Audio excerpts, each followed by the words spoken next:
श्री शक्ति नमः। ओम श्री शक्ति नमः। ओम श्री शक्ति नमः। ओम श्री शक्ति नमः। धेनु और पलंब का वध तथा गिरि यज्ञ का अनुष्ठान। व्यास जी कहते हैं, एक दिन बलराम और श्री कृष्ण साथ साथ घोड़े चलाते हुए वन में विचरने लगे। घूमते घूमते वे परम रमणीय टाट के वन में जा पहुँचे। वहाँ धेनु का नामक दानव गधे के रूप में सदा निवास करता था। मनुष्य और गौओं का मांस ही उसका भोजन था।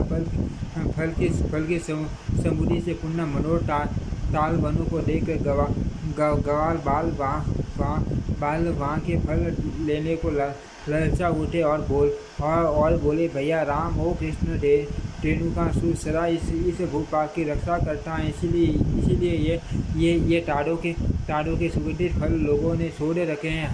हम इन्हें प्राप्त करना चाहते हैं। यदि आप लोगों को दसे तो इन फलों को गिराइए। ग्वाला बालों की यह बात सुनकर बलराम और श्री कृष्ण बहुत से टाल फल पृथ्वी पर गिराए। गिरते हुए फलों का शब्द सुनकर वह गर्द का दुष्ट दैत्य क्रोध में भरा हुआ आया। आते ही उसने अपने दोनों पिछले पैरों से बलराम जी की छाती में प्रहार किया। बलराम जी ने उसके दोनों पैर पकड़ लिए और उसे आकाश में घुमाना आरंभ किया। घुमाने से आकाश में उसके प्राण पकेड़े उड़ गए। फिर वेग से बलराम जी ने उसे एक मान ताल वृक्ष पर दे मारा। जैसे आंधी बालों को उड़ा देती हैं, उसी प्रकार उस दैत्य ने गिरते गिरते अपने शरीर के आगाज से बहुत तेरे फल गिरा दिए। उसके मारे जाने पर और भी बहुत से गर्दबाकार दैत्य आए, किंतु श्री कृष्ण और बलभद्र ने उन सबको खेल में उठाकर वृक्षों पर फेंक दिया। एक ही क्षण में पके हुए टाट के फलों और गर्दबाकार दैत्यों के शरीर सारी पृथ्वी फट गई। इससे उस स्थान की बड़ी शोभा होने लगी। तब से उस टाल वन में गौएं बाधा रहित होकर नई घास चढ़ने लगी। अनुष्यों से धेनुकासुर के मारे जाने पर मनोर टाल वन समस्त गोपियों के लिए सुखदायक हो गया। जिससे वसुदेव के दोनों पुत्र बलराम और श्री कृष्ण प्रसन्न हुए। वे दोनों महात्मा छोटे छोटे सींगों वाले बछड़ों की भांति शोभा पा रहे थे। कंधे पर गाय बांधने की रस्सी लिए वन मालाओं से विभूषित हो वे दूर दूर गौवे चराते और उनके नाम लेकर पुकारते थे। श्री कृष्ण का वस्त्र सुनहरे रंग का था और बलराम जी का नीले रंग का। उन्हें धारण किए हुए दोनों भाई इंद्रधनुष एवं श्वेत श्याम वेगों की भांति शोभा पाते थे। लोक में बालकों के जो खेल प्रचलित है, उन सबके द्वारा परस्पर क्रीड़ा करते हुए वन में विचरते थे। समस्त लोग नाटों के नाट होकर भी वे इस पृथ्वी पर अवतीर्ण हुए और मानव धर्म में तट पर रहकर मनुष्य योनियों को गौरवान्वित करते थे। मानव जाति के गुणों से युक्त पार्टी के खेल खेलते हुए वन में घूमते थे। वे कभी झूलकर और कभी आपस में कुश्ती लड़कर महाबली श्री राम और श्री कृष्ण व्यायाम करते थे। उन दोनों को खेलते देख पल्लम नामक दानव उन्हें पकड़ ले जाने की इच्छा से वहां आया। उसने गवाल बालकों के वेश में अपने वास्तविक रूप को छिपा रखा था। मनुष्य न होते हुए भी मनुष्य का रूप धारण करके दानवों में श्रेष्ठ पल्लव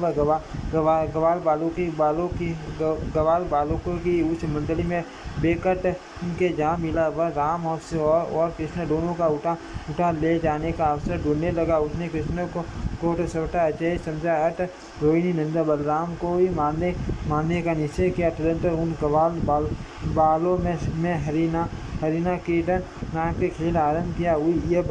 यह बालकों का वह खेल है जिसमें दो बालक एक साथ इन्हीं की तरह उछलते हुए किसी निश्चित लक्ष्य तक जाते हैं। आगे पहुंचने वाले विजय होता है। हारा हुआ बालक विजयी को अपनी पीठ पर पिटाकर नियत स्थान तक ले जाता है। इस खेल में सब लोग सम्मिलित हुए।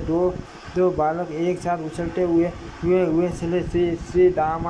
श्री दामा के साथ श्री कृष्ण, पल्लम के साथ बलराम तथा अन्य ग्वाल बालों के साथ दूसरे दूसरे बालक कूद रहे थे। श्री कृष्ण श्री दामा को और बलराम ने पल्लम को जीत लिया। इसी प्रकार श्री कृष्ण पक्ष के अन्य बालकों ने भी अपने साथियों को हरा दिया। अब वे हारे हुए बालक एक दूसरे को अपनी पीठ पर लादे हुए बांधे भटक तक आए और पुनः वहाँ से लौट चले, किंतु दानव पल्लव बलराम को अपने कंधे पर चढ़ाकर शीघ्र ही उड़ चला। वह चलता ही गया, कहीं रुका नहीं। जब वह बलराम जी का भार नहीं सह सका, तब बड़े क्रोध में आकर वर्षा काल में मेघ की भांति उसने अपने शरीर को बढ़ा लिया। बलराम जी ने देखा यह उस दैत्य का रंग जले हुए पर्वत के समान है। उसके गले में बहुत बड़ा हार लटक रहा था, मस्तक पर बहुत बड़ा मुकुट था। आंखें गांडी के पहिए जैसी घूम रही थी। उसके पैर रखने से धरती डगमगाने लगती थी।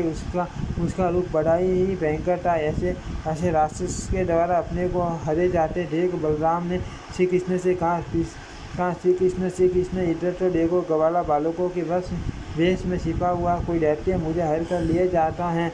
इसकी विकराल मूर्ति पर्वत के समान दिखाई देती है। मधुसूदन, बताओ इस समय मुझे क्या करना चाहिए? ये दुरात्मा बड़ी उतावली के साथ भागा जाता है। यह सुनकर भगवान श्री कृष्ण के ओठ मंद मुस्कान से खिल उठे। वे रोहिणी नंदन बलराम के बल और पराक्रम को जानते थे और उनसे बोले, सर्वात्मन, यह क्या बात है? आप तो स्पष्ट रूप से मनुष्य की चेष्टा करने लगते हैं। आप संपूर्ण ग्रह पदार्थों में ग्रह से भी ग्रह हैं। जरा अपने उस स्वरूप का तो स्मरण कीजिए जो संपूर्ण जगत का कारणों का भी पूर्ववर्ती अदिति आत्मा है और पल्ले काल में भी स्थित रहने वाला विश्वात्मा आप और मैं दोनों ही इस संसार के एकमात्र कारण है और पृथ्वी का भार उठाने के लिए यहाँ दो रूपों में प्रकट है। अपरिमेयात्मन, आप अपने स्वरूप को स्मरण कीजिए और इस दानव को मार डालिए। तत्पश्चात मानुष भाव का आश्रम लेकर बंधुजनों का हित कीजिए। महात्मा श्री कृष्ण द्वारा इस प्रकार अपने स्वरूप का स्मरण कराए जाने पर महाबली बलराम ने हंसकर प्रलंबासुर को दबाया और क्रोध से लाल आंखें करके उसके मस्तक पर एक मुक्का मारा। उनके इस प्रहार से प्रलंबन के दोनों नेत्र बाहर निकल आए। मस्तिष्क फट गया और वह दैत्य मुंह से खून उगलता हुआ पृथ्वी पर गिर कर मर गया। अद्भुत कर्म करने वाले बलदेव जी के द्वारा पल्लम को मारा गया देख ग्वाल बाल बहुत अच्छा हुआ कहते हुए उनकी प्रशंसा करने लगे। इस प्रकार प्रलंबासुर के मारे जाने पर ग्वाल बालकों के मुख से अपनी प्रशंसा सुनते हुए बलराम जी श्री कृष्ण के साथ पुण्य गौों के समूह में आए। इस तरह नाना प्रकार की लीलाएं करते हुए बलराम और श्री कृष्ण वन में विहार करते रहे। इतने में ही वर्षा बीत गई और शरद ऋतु का आगमन हुआ। जलाशयों में कमल खिलने लगे, आकाश और नक्षत्र निर्मल हो गए। ऐसे समय में समस्त ब्रजवासी इंद्रोत्सव का आयोजन करने लगे। उन्हें उत्सव के लिए अत्यंत उत्सुक देख परम बुद्धिमान श्री कृष्ण बड़े बूढ़े गोपों से कौतूहल वश पूछा, यह इंद्रोत्सव क्या वस्तु है जिससे आप लोगों को इतना हर्ष हुआ है?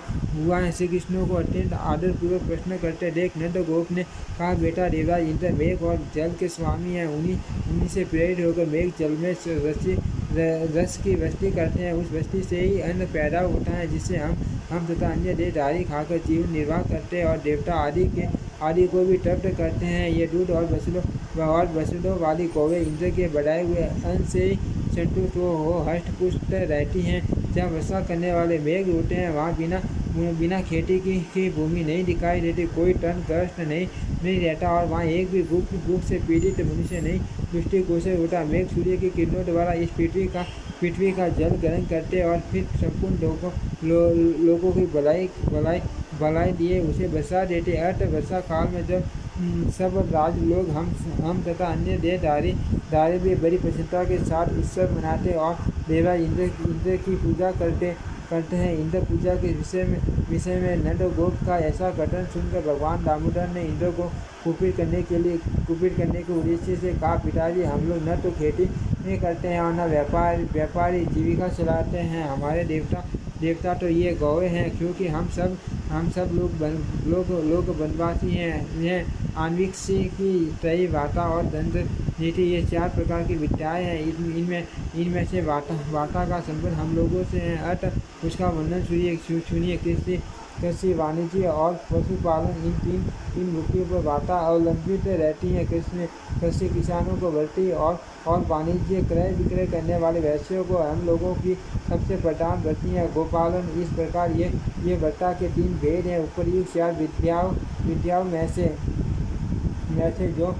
जो जिस विद्या से निर्वाह करता है वही उसके लिए महान देवता है। उसे उसी की पूजा ऐसा करनी चाहिए। वही उसके लिए उपकारक है। जो मनुष्य एक का दिया हुआ फल भोगता और किसी दूसरे का पूजा करता है, वह इस लोक या परलोक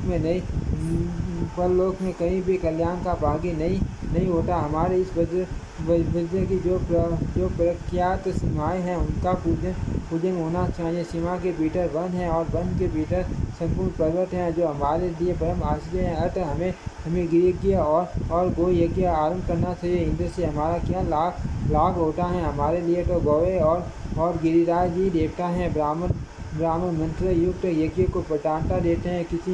किसानों के यहाँ श्री की हल पूजन होता है। और हम जैसे वन एवं पर्वतों में रहने वाले लोग गिरि यज्ञ और गो यज्ञ का अनुष्ठान करें तो उत्तम है। इसलिए मेरा विचार तो यह है कि आप लोग भांति की इनकी पूजा सामग्रियों से गिरिराज गोवर्धन की पूजा करें। संपूर्ण वज्र का दूध एकत्र किया जाए और उससे ब्राह्मणों तथा अन्य याचकों को भोजन कराया जाए। इस प्रकार गोवर्धन का पूजन, होम और ब्राह्मण भोजन हो जाने पर गौओं का शरद ऋतु में प्राप्त होने वाले पुष्पों द्वारा श्रृंगार किया जाए और वे गिरिराज की परिक्रमा करें। गोपगण, यही मेरा सम्मति है। यदि आप लोग प्रेम पूर्वक ये यज्ञ करेंगे तो इसके द्वारा गौरे और गिरिराज गोवर्धन प्रसन्न होंगे। साथ ही मुझे भी बड़ी प्रसन्नता होगी। श्री कृष्ण का यह वचन सुनकर नंद आदि व्रजवासियों के सुख से प्रफुल्लित हो उठे। वे बोले, बहुत ठीक बेटा, आपने जो अपना मत प्रकट किया वह बहुत सुंदर है। हम लोग भी वही करेंगे। अब गिरि यज्ञ का ही आरंभ किया जाए। यो कहकर व्रजवासियों ने गिरि यज्ञ का अनुष्ठान किया। गिरिराज गोवर्धन को दही और खीर आदि की बलि चढ़ाई, सैकड़ों हजारों ब्राह्मणों को भोजन कराया। फिर गायों और सांडों की पूजा की गई और उनके द्वारा गिरिराज की परिक्रमा कराई गई। वे शांत जल से भरे मेघ के भांति गर्जना करते थे। भगवान श्री कृष्ण दूसरे रूप में पर्वत के शिखर पर जा बैठे और मैं ही मूर्तिमान गिरिराज हूँ। यो कहकर गोपों द्वारा अर्पित किए हुए नाना प्रकार के अनोखा भोग लगाने लगे तथा अपने कृष्ण रूप ही गोपों के साथ पर्वत शिखर पर चढ़कर उन्होंने अपने दिव्य शरीर गिरिराज का पूजन भी किया। तदनंतर गिरिराज रूप में प्रकट हुए भगवान अंतर्ध्यान हो गए और गोपगण उनसे मनोवांछित वरदान पाकर गिरि यज्ञ की समाप्ति करके पुनः अपने वज्र में लौट आए। ओम श्री शक्ति नमः। ओम श्री शक्ति नमः। ओम श्री शक्ति नमः। ओम श्री शक्ति नमः।